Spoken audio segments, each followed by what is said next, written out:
एवं महाशिवरात्रि यही पूर्णाहुति दिवस में जो भक्त यही पूर्णाहुति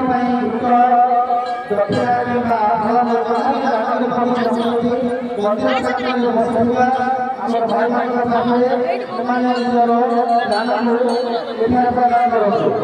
समस्त भक्तमान आज विश्व स्वास्थ्य महासंघर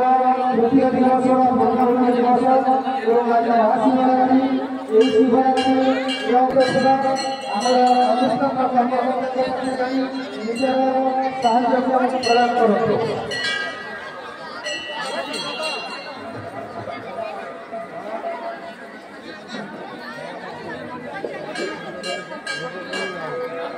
पूरा